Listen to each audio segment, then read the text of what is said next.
Nasrul ya Sarkara ayus musim.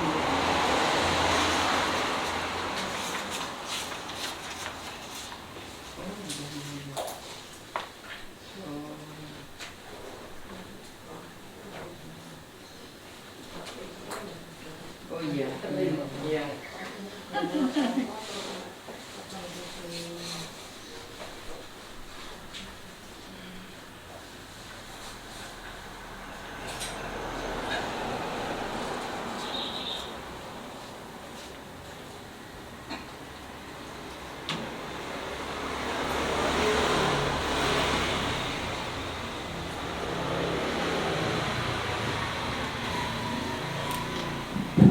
Kita mulai ya. Bismillahirrahmanirrahim. Assalamualaikum warahmatullahi wabarakatuh. Waalaikumsalam warahmatullahi wabarakatuh. Bismillahirrahmanirrahim. Hamdan katsiran thayyiban mubarakan fihi. Salatan wassalaman daimaini mutalazimaini ala rasulih sayyidina wa habibina Muhammadin wa ala alihi wa ashabihi. Qala Allah Ta'ala fi kitabihil karim alladzina atainahumul kitaba yatlunahu haqqa tilawatihi ulaika yu'minuna bih. Wa qala Rasulullah sallallahu alaihi wasallam iqra'ul Qur'an fa innahu ya'ti yaumal qiyamah syafi'an li ashabi amma ba'du. Para ibu-ibu yang senantiasa dimuliakan Allah Subhanahu wa Ta'ala, alhamdulillah pada kesempatan pagi hari ini kita semuanya diberikan kesempatan, diberikan kesehatan oleh Allah Subhanahu wa Ta'ala untuk bisa menghadiri majelis yang insyaallah penuh barokah ini. Semoga kehadiran kita, niat kita, langkah kita senantiasa dicatat oleh Allah Subhanahu wa Ta'ala dan senantiasa mendapat ridha dari Allah Subhanahu wa Ta'ala. Amin ya rabbal alamin. Hal pertama yang perlu kita yakini pada pagi hari ini, yang perlu kita syukuri bersama adalah insyaallah kita semuanya termasuk orang-orang yang dicintai oleh Allah Subhanahu wa Ta'ala. Amin. Dalam sebuah riwayat dijelaskan, innallaha yu'tid dunya ila man yuhibbu wa man la yuhib. Sesungguhnya Allah Ta'ala telah memberikan dunia kepada orang yang Dia cintai dan orang yang tidak Dia cintai. Jadi kalau urusan dunia itu sama Allah semuanya diberi, baik orang-orang yang Dia cintai dan orang-orang yang tidak Dia cintai, orang yang beriman dan tidak beriman, semuanya sama Allah diberi. Walakinnallaha la yu'tid dina illa man ahabba. Akan tetapi Allah Ta'ala tidak mengkaruniakan agama, tidak memberikan iman dan Islam kecuali kepada mereka yang dicintai oleh Allah Subhanahu wa Ta'ala. Wa man yu'tid dina faqad ahabbahu. Barang siapa Allah berikan nikmat iman Islam dalam hatinya, maka dia pasti termasuk orang-orang yang dicintai oleh Allah Subhanahu wa Ta'ala. Maka insyaallah dengan masih adanya iman dalam hati kita, maka kita semuanya insyaallah termasuk orang-orang yang dicintai oleh Allah Subhanahu wa Ta'ala. Amin ya rabbal alamin. Para hadirin yang dimuliakan Allah Subhanahu wa Ta'ala, nikmat kedua yang terbesar setelah nikmat iman, ya, jadi iman ini adalah nikmat yang paling agung, nikmat yang sangat besar dan yang paling besar. Nikmat kedua yang paling besar setelah nikmat iman dan Islam adalah nikmat bisa istiqomah untuk terus belajar dan mengajar. Jadi nikmat kedua yang paling utama setelah iman adalah nikmat bisa belajar dan mengajar. Sebagaimana disampaikan oleh Rasulullah, khairukum man ta'allamal Qur'an wa 'allamah. Sebaik-baik kalian adalah orang yang punya rutinitas belajar Al-Quran dan mengajarkan Al-Quran. Maka insya Allah selagi panjenengan istiqomah ikuti taklim seperti ini ya, dengan beberapa ustadz ya, dengan istiqomah kita belajar itu, maka iman kita secara otomatis insya Allah akan dijaga oleh Allah Subhanahu wa Ta'ala. Wa idza tuliyat 'alaihim ayatu zadatuhum imana. Dan ketika Al-Quran itu senantiasa ditartilkan kepada seseorang ya, bisa kita yang mendengarkan atau kita yang membaca Quran, maka iman kita akan senantiasa ditambah atau dijaga oleh Allah Subhanahu wa Ta'ala. Dan insyaallah semoga taklim kita ya, yang rutin kita lakukan ini ya, Allah senantiasa menjaga iman kita. Amin ya rabbal alamin.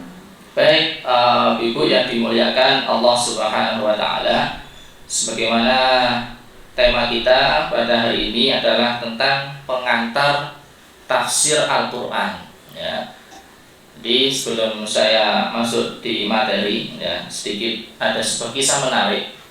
Jadi di Makkahul Mukarramah ya, di Masjidil Haram, ketika itu ada salah seorang ulama bernama Syekh Ahmad Khatib Al-Minangkabawi ya, dari Minangkabau ya. Jadi beliau adalah ulama orang Indonesia ya, asli Indonesia yang kemudian tinggal di mana? Masjidil Haram di Mekah ya, dan di sana menjadi seorang imam besar ya, menjadi rujukan para ulama dalam bidang ilmu agama. Jadi ketika itu majelis di Mekah ya, atau majelis di Masjidil Haram yang paling ramai itu taklimnya Syekh Ahmad Khatib tadi ya. Nanti kalau yang ngisi Syekh Ahmad Khatib itu jamaahnya banyak ya. Kemudian beliau sempat angen-angen ya, di Masjidil Haram itu kan luas ya, sangat luas ya, luas banget lah ya. Nah di sana itu halakonya banyak ya, halako syekh ini dan ini punya banyak halako ya. Dan ketika itu halako yang paling banyak itu halakonya Syekh Ahmad Khatib. Nah suatu ketika beliau ini angen-angen ya, angen-angen kira-kira di Masjidil Haram ini majelis siapakah yang paling mulia ya. Jadi beliau angen-angen ya, dari sekian banyak syekh ya, ulama yang buat halakoh ya, beliau menanya kira-kira majelis siapakah yang paling mulia.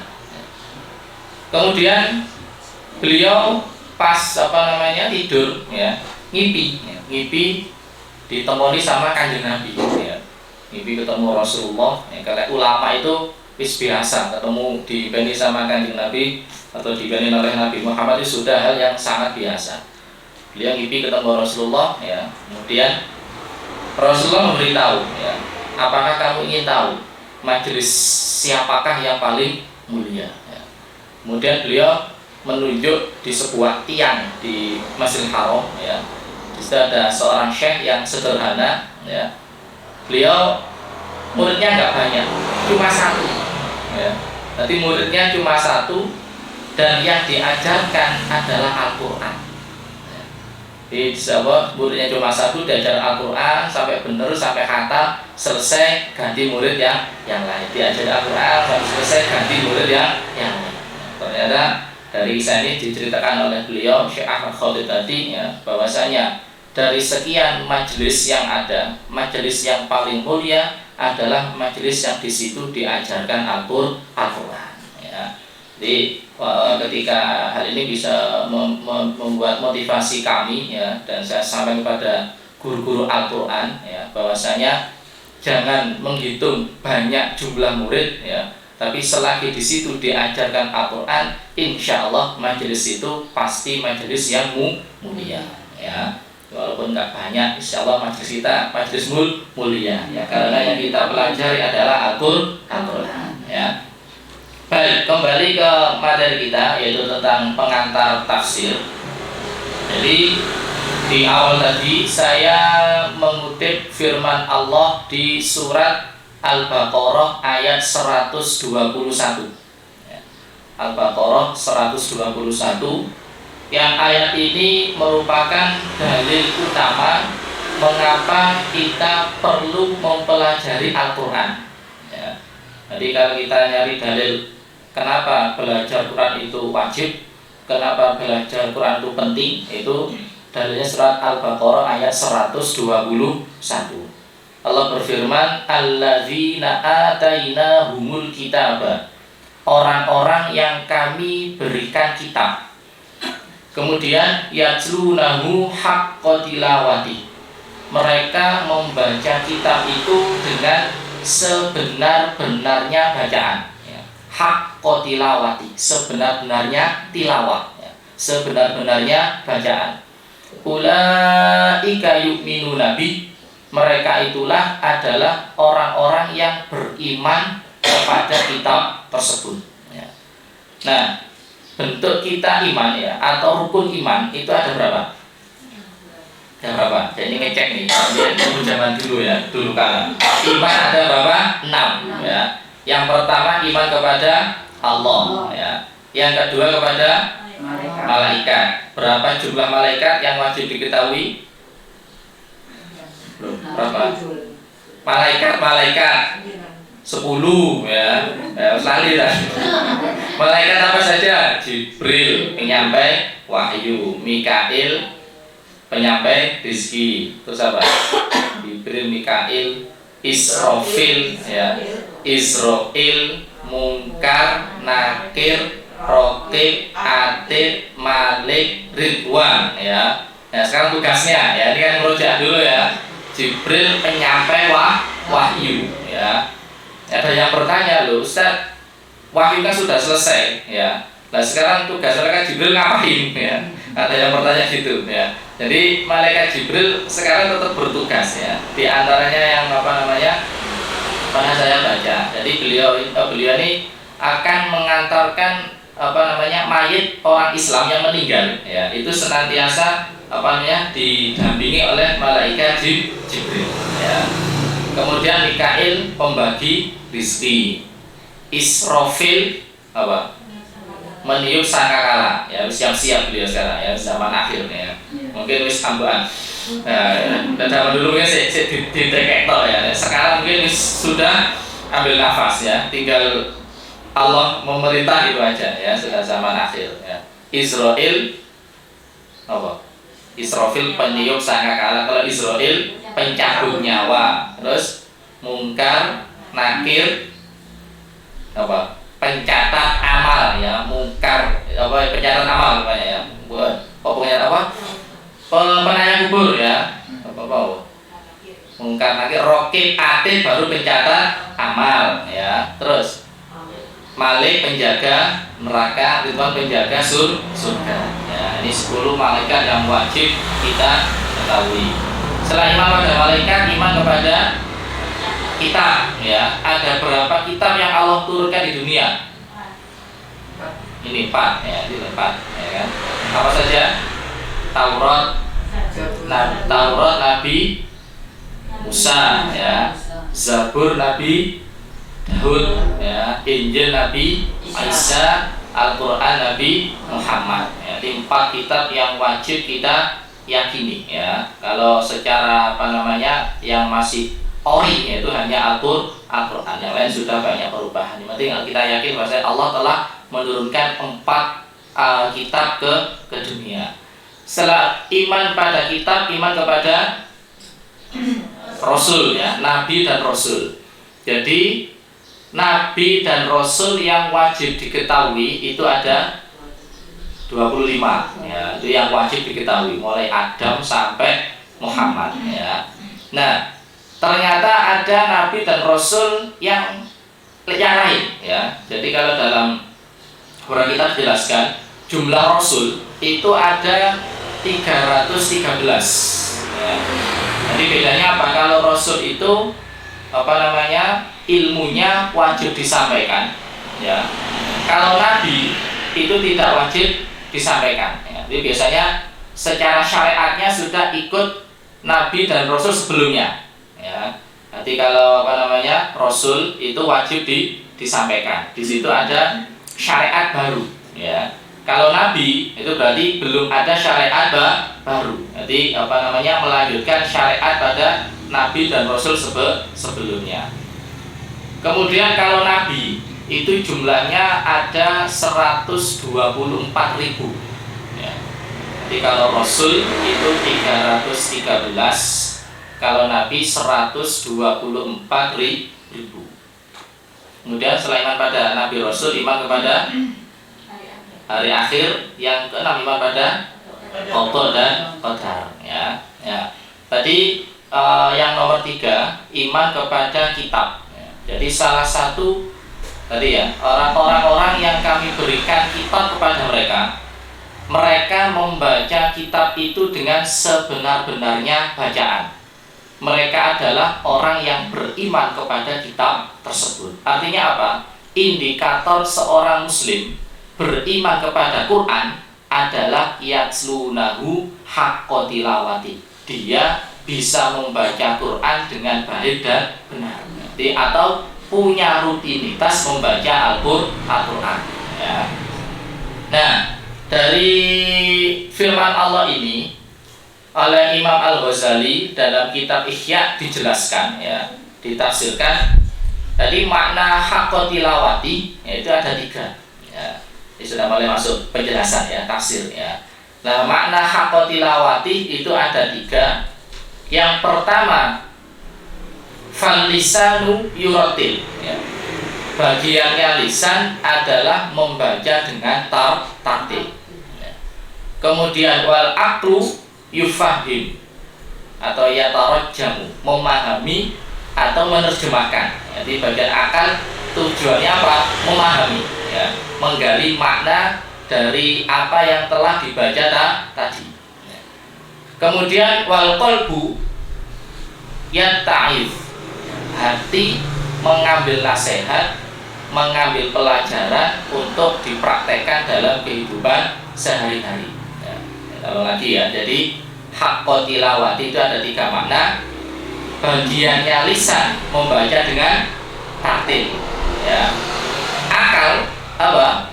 Memahami, ya. Hati apa?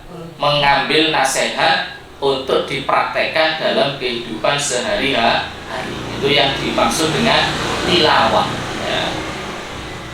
Jadi kalau istilah membaca Quran, ya, dalam bahasa Arab itu kan ada istilah tilawah, ada istilah qiraah, betul, ya?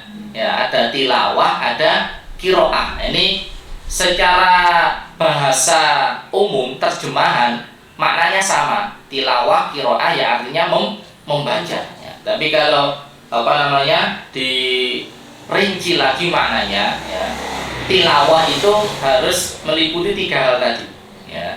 Yang dimaksud dengan tilawah, ya, membacanya harus bagus, ya. Kemudian, ya, difahami.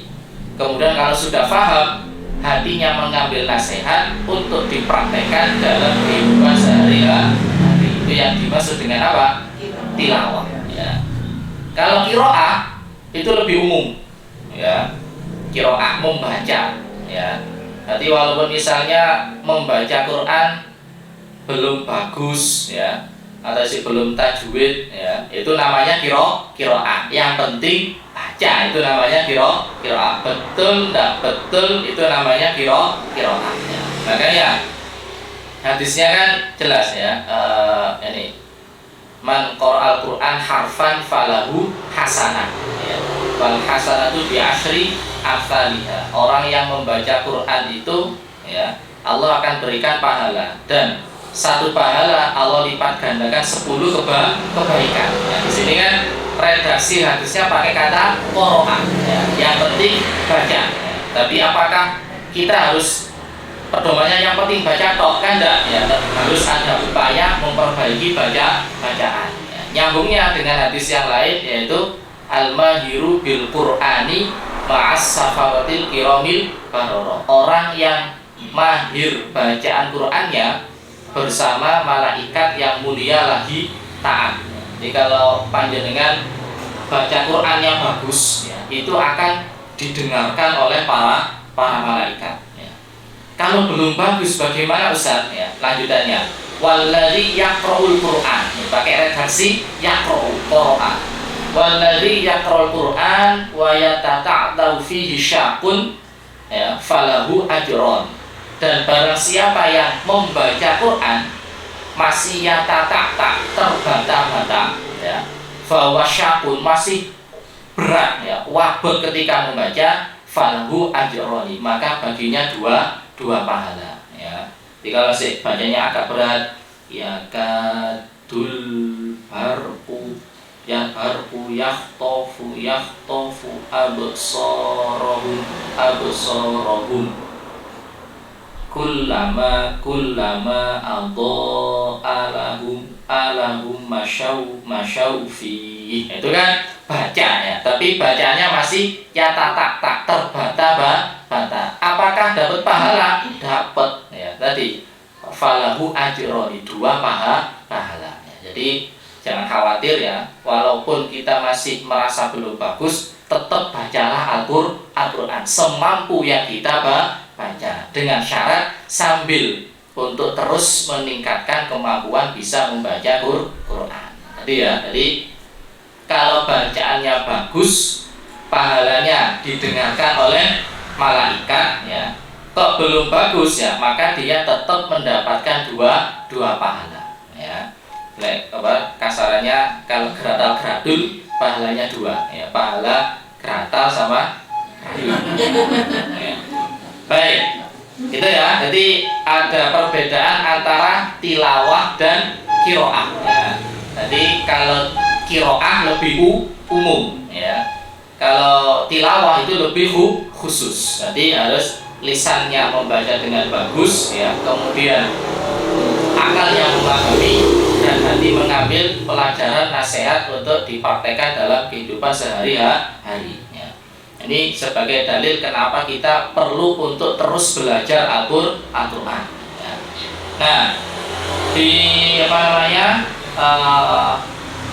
yang sudah di-share gitu ya. Tadi ada 3 poin yang akan kita bahas ya. Jadi ada perbedaan antara tafsir dan terjemah ya. Kemudian corak tafsir itu apa saja dan tujuan mengapa kita perlu belajar tafsir. Jadi kalau terjemah ya, itu arti secara global ya. Jadi kayak Al-Quran terjemahan itu loh, itu makna secara global ya.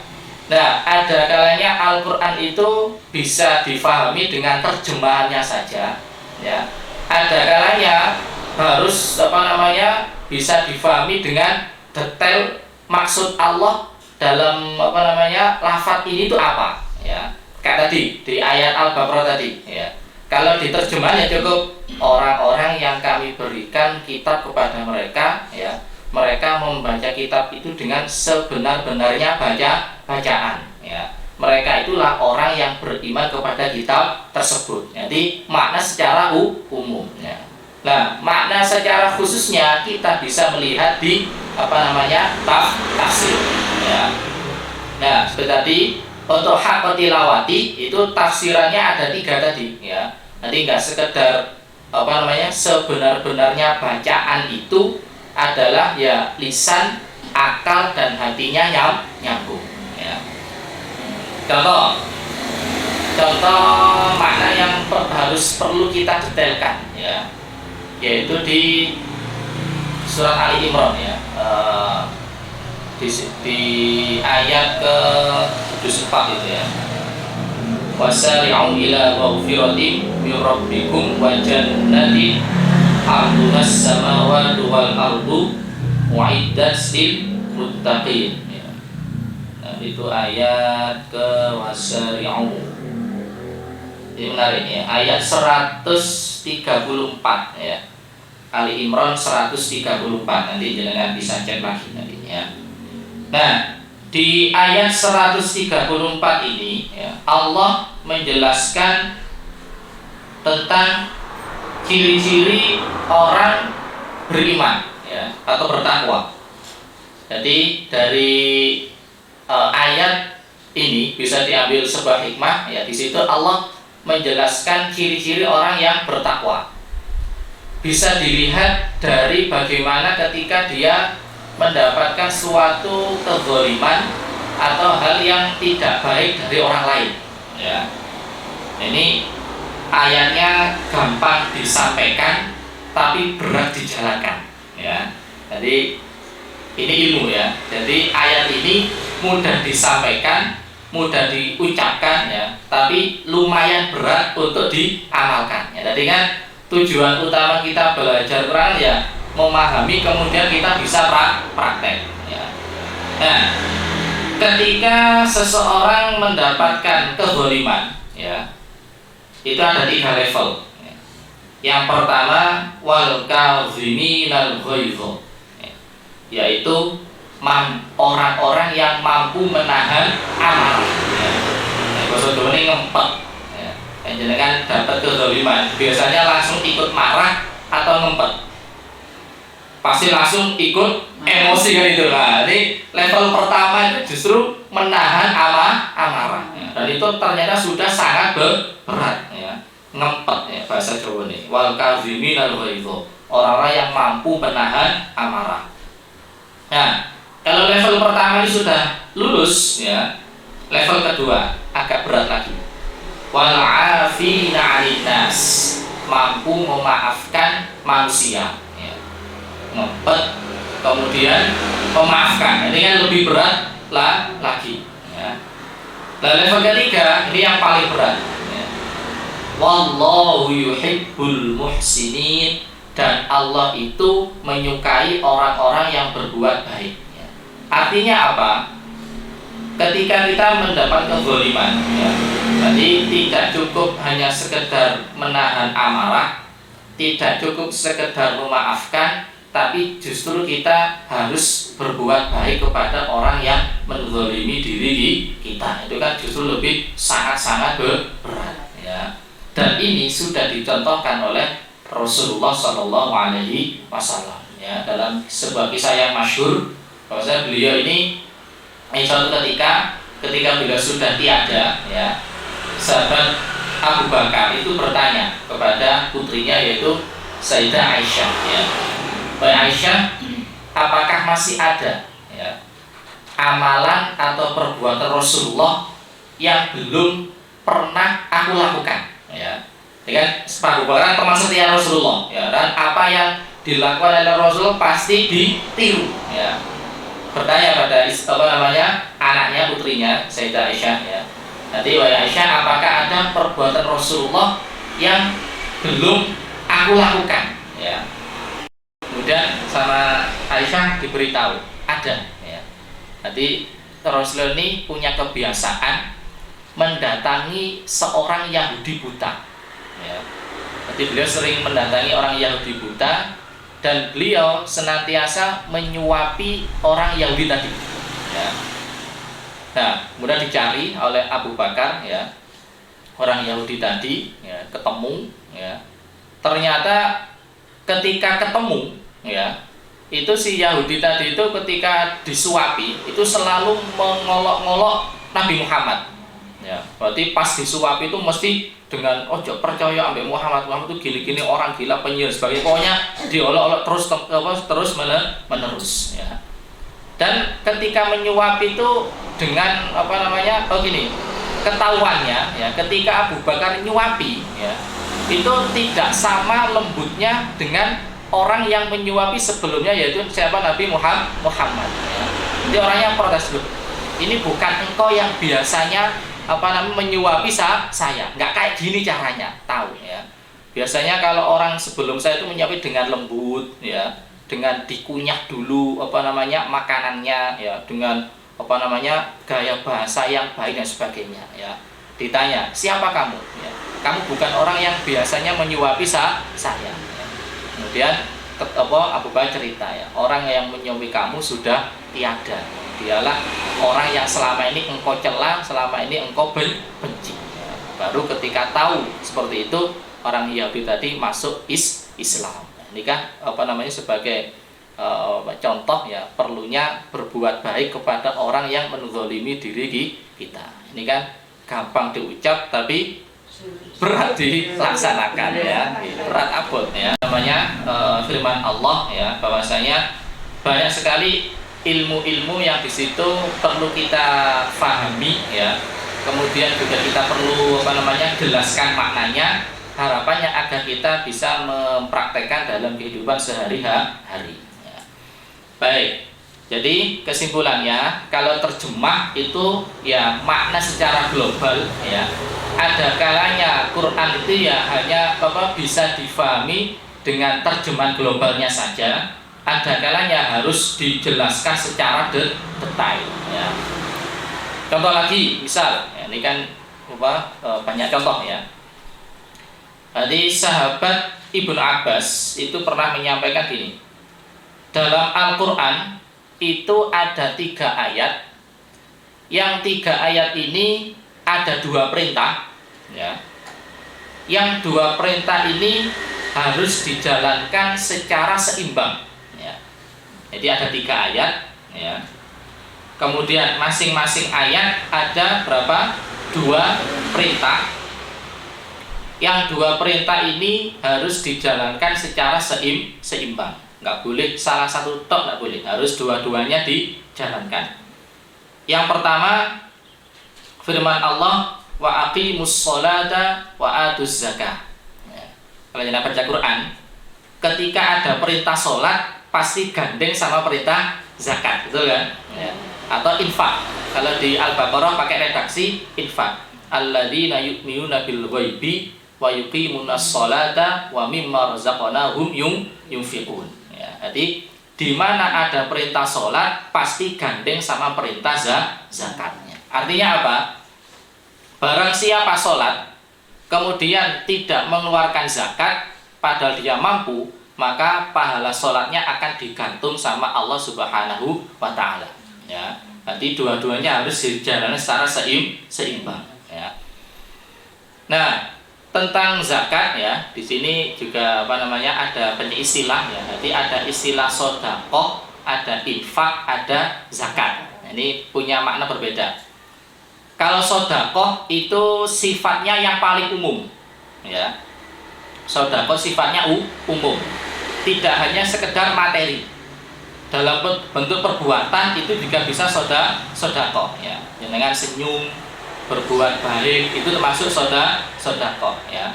Menghilangkan hambatan rintangan di jalan, ada batu jenengan pinggirkan gak ben gak ngeneki wong, ada ranting jenengan potong agar tidak kena orang, itu termasuk bagian sedekah ya. Kalau infak ya itu lebih cenderung pada materi ya. Nah, infak itu nanti dibagi 2, ada infak wajib, ada infak sunnah. Kalau infak wajib namanya zakat ya. Kalau infak sunnah ya umum itu ya, dengan sedekah ke masjid, untuk anak yatim ya, untuk panti asuhan, itu istilah infak dalam bentuk umum. Kalau infak wajib itu namanya zakat. Itu kan juga aturannya banyak ya, ada zakat mal, ada zakat pertanian, ternak dan lain sebagainya ya. Nah, berarti perintah sholat selalu gandeng dengan perintah zakat ya. Yang kedua, firman Allah, wa ati'ullaha wa ati'ur rasul. Di mana ada perintah taat kepada Allah, pasti gandeng dengan perintah taat kepada Rasulullah ya. Kenapa ya? Karena kita nggak mungkin bisa kenal Allah tanpa petunjuk dari Rasulullah ya. Kemudian yang ketiga adalah firman Allah, anishkurli wali walidaika, surat Luqman ya. Jadi bersyukurlah kepadaku Allah dan bersyukurlah kepada kedua orang tua ya. Jadi harus imbang antara syukur kepada Allah dan syukur kepada kedua orang tua ya. Nah, bagaimana bentuk syukurnya ya? Jadi kalau syukur kepada Allah itu dengan 3 cara ya. Syukur dengan lisan ya, dengan banyak berzikir, banyak hamdalah, itu bentuk syukur dengan lisan. Kemudian yang kedua syukur dengan hati ya, yaitu meyakini segala nikmat adalah datangnya dari Allah. Segala kesehatan, rizki dan lain sebagainya itu datangnya dari Allah. Yang ketiga, nikmat jawarih, ya, anggota tubuh. Artinya apa? Kita dengan kesehatan kita, ya, dengan nikmat usia ini, kita jadikan tubuh kita untuk ibadah kepada Allah. Jadi ibadah itu sebagai bentuk mensyukuri nikmat. Jadi tiga, ya, mensyukuri nikmat Allah dengan lisan, ya, dengan hati, dan dengan tubuh. Ya. Kalau lisan yang berpikir, kalau hati yang meyakini, ya, kalau tubuh yang memanfaatkan tubuh untuk ibadah. Ya. Nah, yang kedua, syukur kepada orang tua. Ya. Bentuk minimal syukur kepada orang tua adalah mendoakan beliau berdua setelah sholat 5 waktu. Ya. Jadi bentuk minimal syukur pada orang tua apa? Yang mendoakan beliau berdua setelah sholat 5 waktu. Ini disampaikan oleh seorang ulama, ya. Jadi man shalla shalawatil khamsi faqad syakarallah ta'ala. Barang siapa sholat 5 waktu, itu sudah dicatat termasuk bersyukur kepada Allah. Wa man da'a lil walidaini fi adbaris shalah faqad syakara lahuma. Barang siapa mendoakan beliau berdua setelah sholat 5 waktu, maka dicatat termasuk orang yang bersyukur kepada kedua orang tua. Ya, jadi bentuk sederhana, ya, sholat 5 waktu itu bentuk syukur kepada Allah. Berdoa kepada orang tua setelah sholat 5 waktu sudah termasuk bersyukur kepada kedua orang tua. Ini, ya, jadi kan dari 3 ayat tadi, ya, akan bisa lebih kita fahami kalau kita memahami detail maknanya dalam tafsirnya, ya. Tuh. Nah, kemudian ada lagi istilah takwil, ya. Pernah dengar, ya?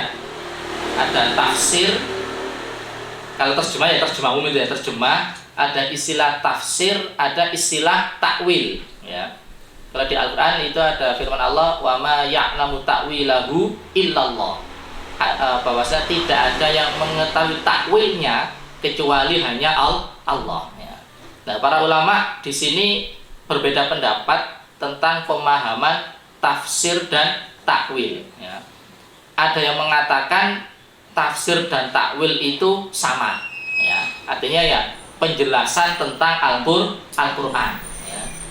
Ada yang menjelaskan kalau tafsir, ya, itu adalah lebih cenderung ke rujukannya jelas, ya. Jadi dari kaulnya Rasulullah, ya, penjelasan sahabat, penjelasan tabi'in, nanti ada penjelasan yang jelas, ya.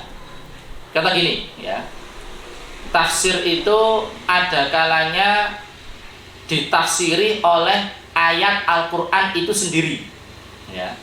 Contoh, Al-Qari'ah, mal Qari'ah, wa ma adraka mal Qari'ah, ya, hari kiamat. Ya. Apa itu hari kiamat dan apa yang engkau ketahui tentang hari kiamat, ya. Itu kan makna masih belum jelas, kan, ya. Baru dijelaskan ayat selanjutnya, yauma yakunun nasu kal farashil mabthus wa takunul jibalu kal ihnil mahfuz. Itu maksudnya ayat Al-Qur'an ditafsiri dengan ayat Al-Qur'an. Ya, jadi tafsir itu penjelasan, ya. Ada kalanya penjelasan itu, ya, dijelaskan oleh ayat Quran itu sendiri, ya. Al-Qadr misalnya, inna anzalnahu fi lailatul qadr wa ma adraka ma lailatul qadr. Apa yang kau ketahui tentang malam Lailatul Qadar, ya. Penjelasannya Lailatul Qadri khairum min alfi syahr sampai bawah itu penjelasannya. Itu, ya. Jadi tafsir itu yang pertama ada kalanya ya ditafsiri oleh ayat itu sendiri, ya. Yang kedua ada kalanya ditafsiri dengan hadis, ya. Contoh tentang sholat, ya. Dalam perintah sholat Quran kan nggak didetailkan, ada takbiratul ihram, ya, ada ruku, baca Fatihah, sebetulnya kan cuma perintahnya laksanakan sholat itu aja kan, aqimus sholat ya. Hadisnya apa? Itu shollu kama ra'aitumuni usolli ya, sholatlah kalian sebagaimana aku Muhammad menjalankan sholat. Jadi kan praktek sholat ya meniru gerakan Rasulullah ya. Kemudian ditunjang dengan beberapa hadis ya tentang doa iftitah. Itu kan ada 3 riwayat itu ya. Nanti kalau ada waktu bisa kita bahas ya tentang kaifatus sholli ya, bagaimana engkau sholat. Kitabnya namanya Kaifatus Sholli. Jadi judul kitabnya Kaifatus Sholli ya. Itu di situ menjelaskan tentang tata cara sholat sesuai dengan riwayat hadis ya. Jadi istilahnya kalau di Indonesia ini kan gampangnya ada NU, ada Muhammadiyah itu ya. Nah, semuanya di situ ada ya. Ngangkat takbir itu kan ada yang gini, ada yang di atas sejajar telinga ya, ada yang di depan dada ya, ada yang di atas gini ada ya, sendakep juga kan macam-macam. Ada yang gini, ada yang gini ya. Itu semuanya ada rujukan hadisnya ya. Termasuk doa iftitah, ada yang pakai Allahu Akbar kabiro, ada yang pakai Allahumma ba'id baini, ada yang pakai inni wajjahtu. Nah, itu ada rujukan hadisnya. Jadi mungkin kapan bisa kita kupas itu ya. Jadi intinya agar kita nanti tidak saling menyalahkan ya. Oh kok gini, oh ada dalilnya. Nah, itu. Jadi kaifatus sholli ya, sholat sesuai dengan riwayat hadis ya. Nah, tadi perintah sholat di Quran itu global ya. Untuk mengetahui detailnya itu ada hadisnya, jadi ditafsiri dengan riwayat hadis ya. Terus tadi ya tentang tafsir ya. Kemudian corak tafsir ya, corak tafsir. Jadi corak tafsir di sini ya, ada istilah tafsir bil ma'thur ya. Bil ma'thur ya. Jadi yang pertama, tafsir bil ma'thur ini adalah tafsir yang di situ sesuai dengan apa yang telah disampaikan oleh Rasulullah ya, dan juga para sahabat. Nah, banyak sekali kitab-kitab tafsir bil ma'thur ya, yang induk yang sering dipakai di beberapa pondok pesantren dan juga rujukan para ulama adalah tafsirnya Imam At-Tabari ya. Pernah dengar? Apa baru dengar ini? Imam At-Tabari ya. Kalau jenengan ke Bayakub ya, di Bayakub ada. Jadi di Bayakub itu saya senang kalau di pasbuk kitab-kitab itu kerasan di situ ya. Kerasannya ya kepingin tuku tapi kok di pas-pasan itu ya, kita dibaca di situ akhirnya ya. Nanti tafsir Tabari ini ada kalau tidak salah 10 jilid ya, lumayan sama ini ya. Nah, tafsir Tabari ini judulnya Jami'ul Bayan fi Ta'wilil Quran ya. Jadi masyhurnya tafsir At-Tabari ya, ditulis oleh Imam Ibnu Jarir At-Tabari. Nah, menariknya ya, sedikit cerita tentang beliau ya, agar kita sedikit kenal dengan siapakah beliau Imam At-Tabari ya. Jadi beliau Imam At-Tabari ini adalah seorang ulama yang karya tulisnya sangat-sangat banyak ya. Jadi beliau diceritakan bahwasanya selama kurang lebih 40 tahun ya, setiap harinya itu beliau menulis kurang lebih hampir 40 kertas ya. 40 tahun setiap harinya rata-rata nulis 40 kertas ya. Tidak bisa dibayangkan berapa karya tulisnya ya. Nah, tafsir Tabari ini ya, beliau untuk mengarang istikharahnya 3 tahun ya. Di ulama dulu itu kalau nulis kitab enggak ujug-ujug nulis dulu, pasti istikharah dulu. Kira-kira apa yang saya tulis ini oleh Allah disetujui atau enggak. Nanti istighfar dulu sampai 3 tahun, dapat isyarah baik, baru nulis kitab. Ya.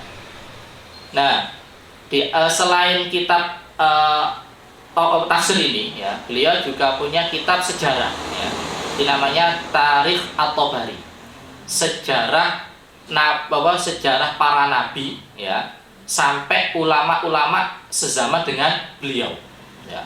Itu ada kurang lebih hampir 3.000 halaman, ya, nggak bisa dibayangkan banyaknya, ya, di 3.000 halaman di Imam At-Tabari, ya. Saya punya sedikit biografinya, nanti tak kirim ya ke Bu Nini, ya, sejarah sekilas biografi Imam At-Tabari. Nah, menariknya, yang unik nih, ya, beliau tidak menikah itu, ya. Nanti beliau At-Tabari ini mendedikasikan umurnya untuk ilmu sudah, ya. Jadi memang ada zaman-zaman dulu para ulama itu rela tidak menikah demi untuk tersebarnya suatu ilmu, ya. Ada Imam Tabari, ya, ada Imam An-Nawawi, ya.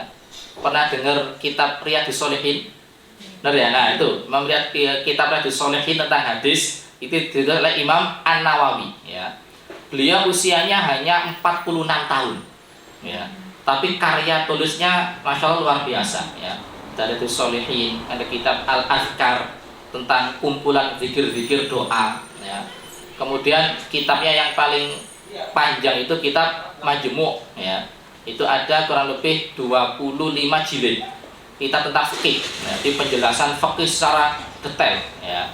Itu dengan usia yang 46 tahun, tapi Allah berikan keberkahan waktu untuk ilmu, ya. Bahkan dijelaskan salah satu karomah beliau, ya, ketika menulis, ya, pas dulu nggak ada lampu, ya, pas menulis itu tangannya keluar cahaya, ya, jadi tangan kirinya itu telunjuknya keluar cahaya. Jadi saking kemuliaan yang Allah berikan pada Imam An-Nawawi, ya. Nah, jadi salah satu kitab corak tafsir yang pertama adalah Tafsir Bil Ma'thur, ya.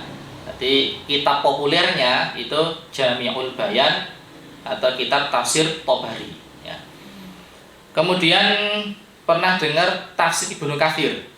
Nah, jadi Tafsir Ibnu Katsir ini beliau Imam Ibnu Katsir merujuk kepada tafsirnya Imam At-Tabari, ya.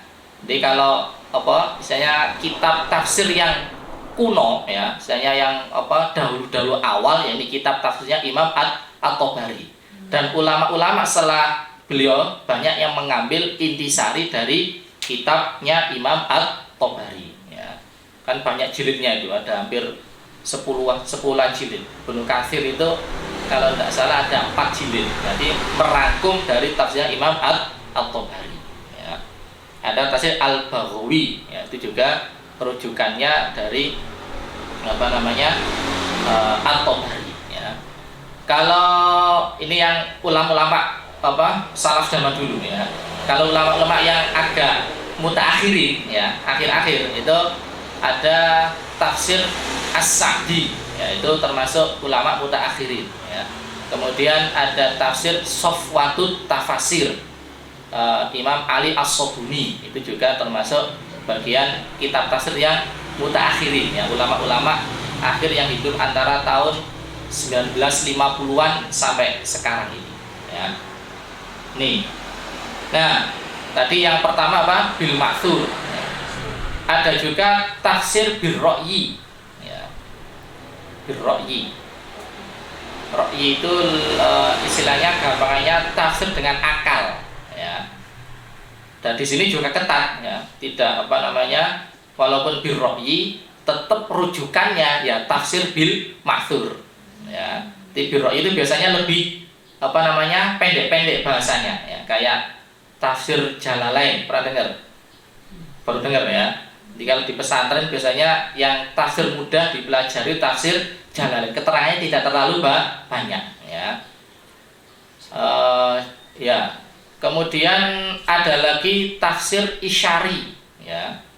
Isyari atau tafsir As-Sufi, ya, di rota aneh ini, ya. Jadi ada Isyari atau tafsir As-Sufi. Salah satu yang populer tafsir Isyari ini tafsirnya Al-Imam Abdul Qadir Al-Jailani, ya. Pernah dengar ya?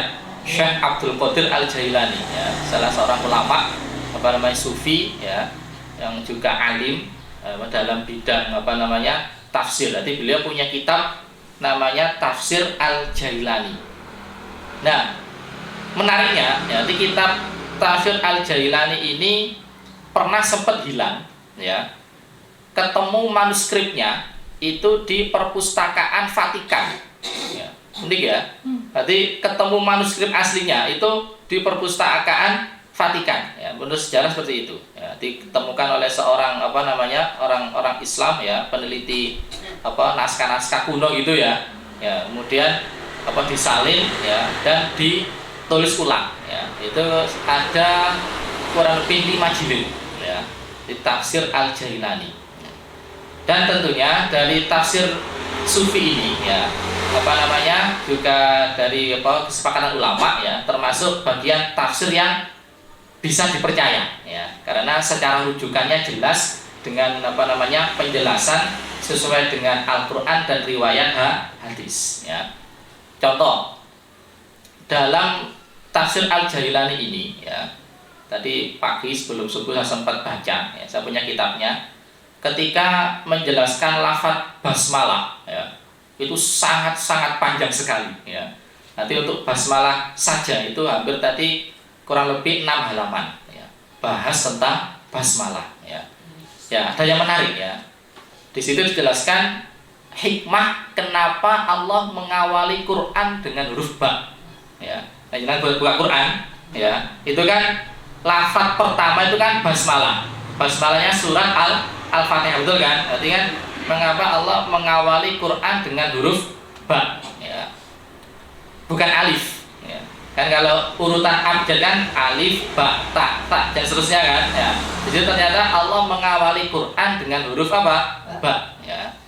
Yang pertama, ya, ada 10, ya. Saya ringkas saja yang paling inti, ya. Yang pertama alif itu kan tegak ini, ya. Jadi cenderung di situ ada kibir, ada kesombongan, ada kecongkaan, gitu, ya. Kalau ba itu kan bawah ini, ya. Jadi ba ini cenderung dia rendah, tawadud, ya. Kalau alif cenderung berdiri atau ada ada rasa kesombongan, ya. Maka Allah memilih ba daripada alif, ya. Satu alasan, ya. Yang kedua, huruf alif itu kan memutus, ya. Kalau ba kan menyambung. Artinya apa? Kalau jangan nulis Arab, kalau akhirnya alif, ya, seret gini, kan huruf depannya kan masih terputus, ya. Kalau ba itu kan bisa nyambung di awal, bisa nyambung di akhir, ya. Nah, di situ ba karena dia bisa menyambung awal dan akhir, lebih ditulis huruf ba, ya. Karena kalau alif itu pasti akan terputus. Bi kan, ya. Alifnya ismunnya kan terputus, ya. Kan ismun nama, ya. Bi dengan. Kalau alifnya ditampakkan, maka bi dan sin mimnya akan terputus, ya.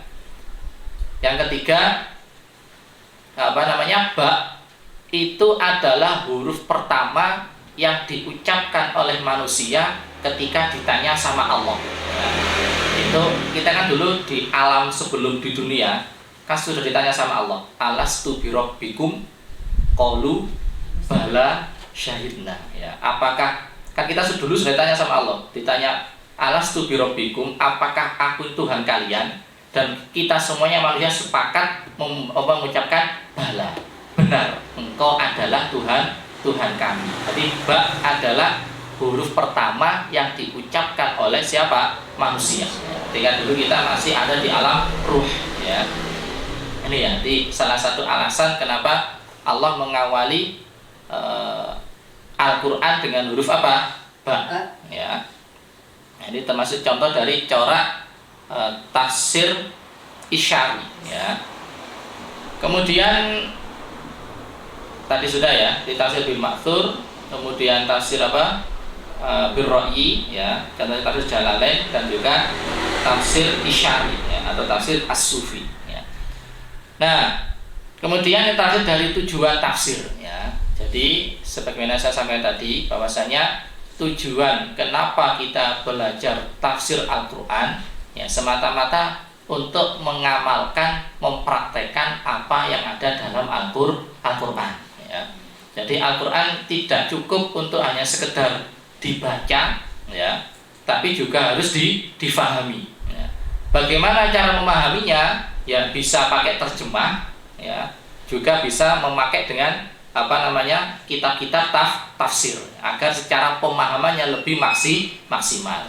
Nah, ketika sudah paham ya pelan-pelan dipraktekkan ya, diamalkan dalam kehidupan sehari-hari ya. Dan yang paling berat itu mengamalkan ya, mempraktekkan kandungan apa yang ada dalam Al-Qur'an. Jadi harapannya ya apa yang kita lakukan sejak bangun sampai tidur lagi sesuai dengan apa yang ada dalam Al-Qur'an ya. Tadi ya dalilnya haqqa tilawati ya, membacanya dengan bagus, memahami, kalau sudah paham yang dipraktekkan dalam kehidupan sehari-hari ya. Baik, itu ya sedikit tentang pengantar tafsir ya. Mungkin masih ada waktu, barangkali ada yang mau bertanya ya, kami persilahkan, monggo silakan.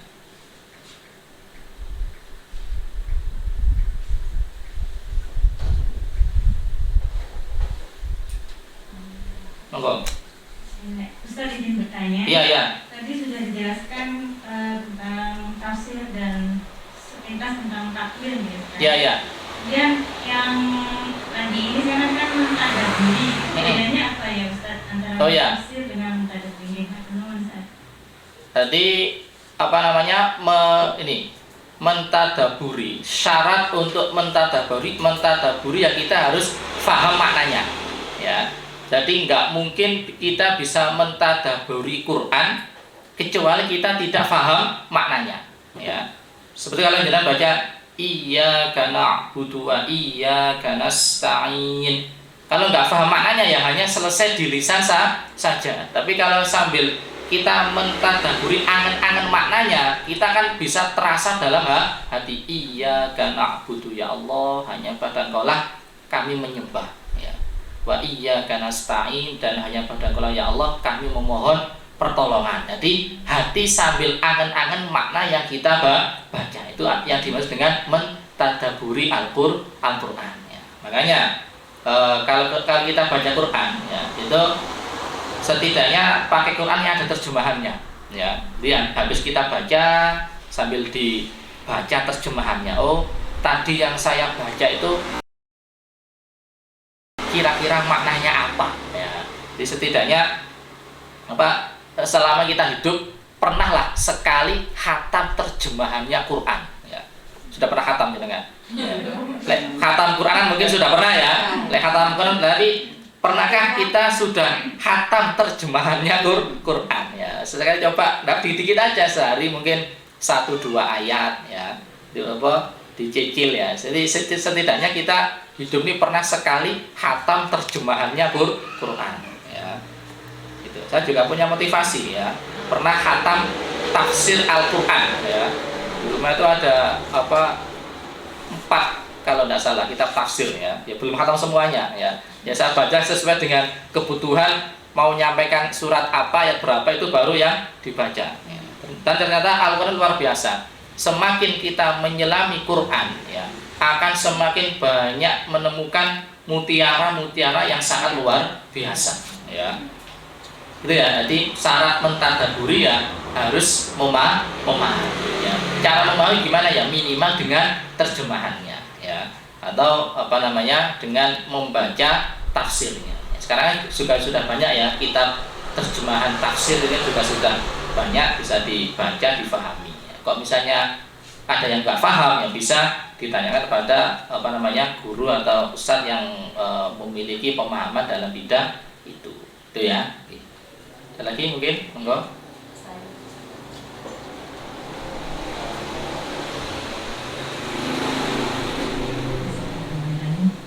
Ustadz, saya ada 2 pertanyaan. Yang pertama, saya mau menanyakan di dalam Al-Quran yang ada asbabun nuzul itu termasuk apa ya Ustadz? Apakah dikategorikan juga bagian dari? Dia Basori, guru kami, ya, beliau ketika mengajar tafsir itu biasanya ayatnya dibaca dulu. Misalnya mau mentafsirkan surat Al-Kautsar itu ya Al-Kautsar dibaca dulu bersama-sama, beliau pimpin. Setelah dibaca baru ditafsirkan maknanya ya. Walaupun seandainya nggak dibaca ya nggak apa-apa, selagi di situ majelis tentang Al-Quran, insya Allah majelis yang sangat mulia. Itu ya, saya ya. Baik, ada lagi. Kalau ada sekilas tentang, ada lagi istilah tartil ya. Warattilil Qur'ana tartila. Jadi beda lagi ya. Kalau tartil itu ya, kalau penjelasan ulama adalah membaca Quran dengan tadabbur. Itu namanya tartil ya. Nanti ada banyak penjelasan ya. Riwayat pertama menjelaskan yang dimaksud dengan tartil adalah membaca Quran dengan tadabbur. Itu namanya tartil ya. Dengan baca Fatihah dengan sambil angen-angen maknanya ya. Alhamdulillahirabbil alamin, sambil nikmati angen-angen segala puji bagi Allah, Tuhan semesta alam, Ar-Rahmanur Rahim, sambil angen-angen yang maha pengasih lagi maha penyayang. Nanti baca Quran sambil angen-angen maknanya itu adalah membaca Quran dengan tartil ya. Kemudian dijelaskan tartil adalah tajwidul huruf wa ma'rifatul wukuf ya. Yang membaca Quran dengan tajwid yang benar ya. Itu dan mengetahui waqaf. Nanti kalau jenengan baca Quran bacanya bagus, itu yang dimaksud adalah membaca Quran secara tartil ya. Jadi ada 2 makna. Yang pertama sambil tadabbur, itu namanya tartil. Yang kedua lebih umum, selagi kita baca Quran kok bacaannya baik, yaitu dinamakan membaca Quran secara tartil ya. Nah, temponya ya, tempo tartil itu ada 3. Tidak kan cara bacaannya, cara bagusnya. Ada lagi para ulama dibedakan tempo membaca. Ada tahqiq ya, tahqiq ya. Tahqiq pakai qaf ya, tahqiq. Tah pakai ha ya, tahqiq ya. Yang kedua hadr. Hadr. Bahasa Indonesia ini HADR ya. Hadr ya. Tulisannya tapi bacanya hak ya, hadr ya. Yang pertama tadi tahqiq ya. Yang kedua hadr. Yang ketiga tadwir ya. Tadwir. Ini tempo ya. Yang pertama tahqiq, itu yang paling pelan ya. Cocok untuk belajar ya. Saya baca yang dulu kan ini ya, contoh tahqiq ya. Misalnya kita baca Fatihah. Bismillahirrahmanirrahim. Sama. Bismillahirrahmanirrahim. Sempurnakan sinnya, haknya. Bismillahi. Sama. Bismillahi Ar-Rahmani Ar-Rahmani Ar-Rahim Ar-Rahim Bismillahirrahmanirrahim. Sama. Bismillahirrahmanirrahim Alhamdulillahi Rabbil Alamin Alhamdulillahi Rabbil Alamin Ar-Rahmanir Rahim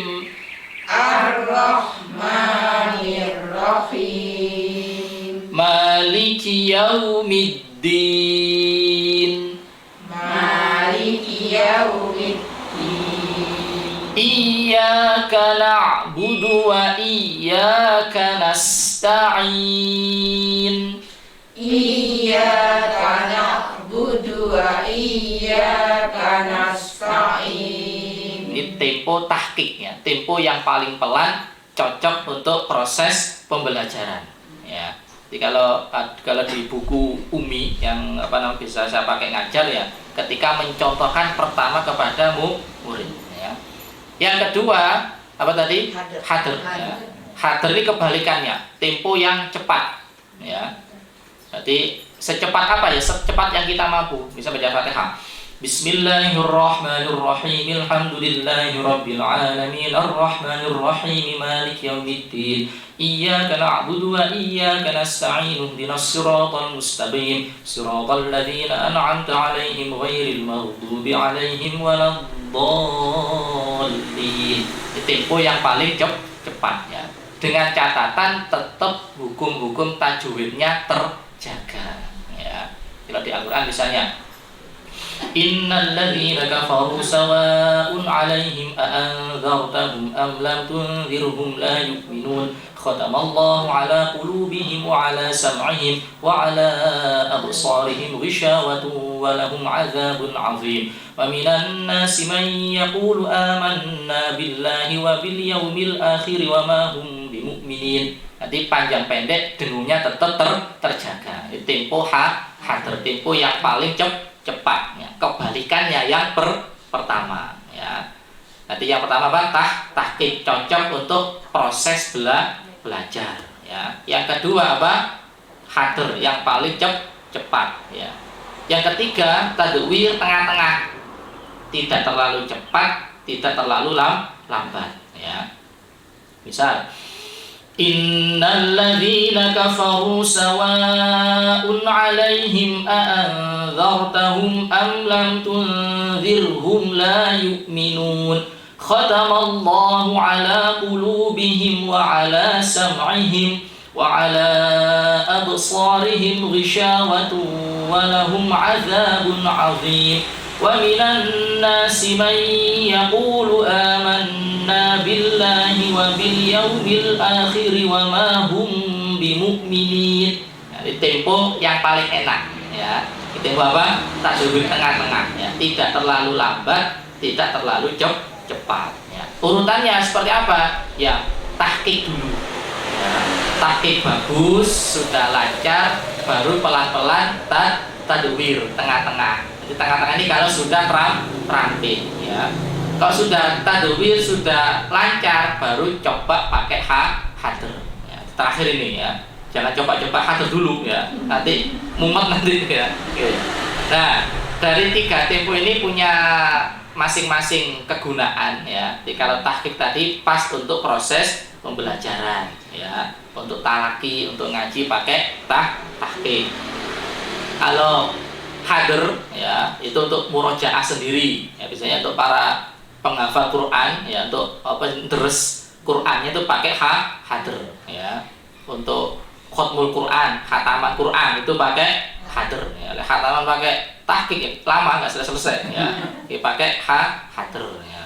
Untuk biasanya pakai tarawih yang 20 rakaat ya, itu pakai hadir. Tapi yang betul ya, bukan yang ya dolin amin, bukan seperti itu ya. Nanti yang memang tarawih 20 rakaat yang betul itu biasanya kalau di pesantren dulu pakai hadir ya.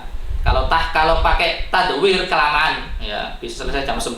Jadi kalau standar 20 rakaat pakai hadir itu jam 8 sudah selesai ya. Nah, kalau tadwir tengah-tengah ini pas untuk tadarus ya. Kalau sudah sama-sama mampu ya, biasanya kalau para guru-guru Quran, guru-guru kami tadarus pakai tadwir ya.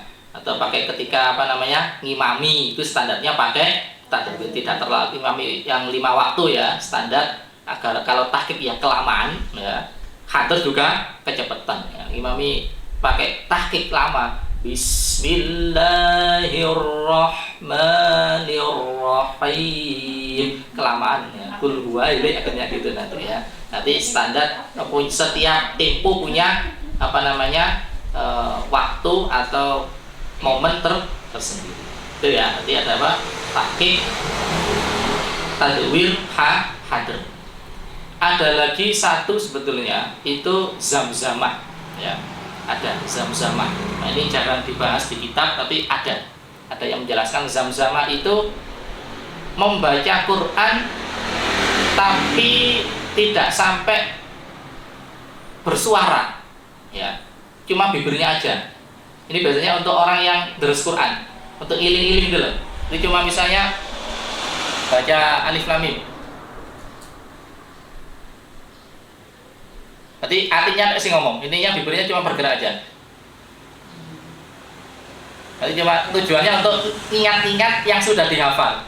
Oh ini Al-Baqarah seret halaman 2 innal ladzina kafaru. Selesai, terus halaman sampingnya selesai. Berarti untuk tujuannya untuk apa hatinya saja yang apa namanya baca. Itu istilahnya zamzamah ya. Kan untuk kalau baca kan membutuhkan waktu. Biasanya kalau zamzamah itu lebih cepat ya. Jadi kalau satu juz itu 15 menit bisa selesai ya. Tujuannya memang untuk mengingat-ingat dari yang sudah dihafalkan ya. Kalau orang hafal Quran itu kan setiap halamannya kan ngerti. Oh Al-Baqarah halaman sekian. Oh ini samping kanan. Oh ini samping kiri. Oh ini samping kanan. Tujuan untuk mengingat-ingat apa namanya ayat yang sudah dihafalkan ya. Pun 9:30 ya. Cukup ya. Semoga apa yang saya sampaikan ya bisa berikan manfaat ya. So nanti kita sambung ketemu lagi nanti sesuai dengan apa nanti diinginkan sama jenengan ya. Setelah mau bahas apa ya, tunggu informasi dari Bu Nini saya ya. Oke. Baik, itu ya untuk hari ini ya. Mari kita akhiri majelis dengan membaca doa kafaratul majlis sama-sama. Subhanakallahumma wa bihamdika asyhadu an la ilaha illa anta astaghfiruka wa atubu ilaik. Wa'afu minkum. Assalamualaikum warahmatullahi wabarakatuh. Waalaikumsalam.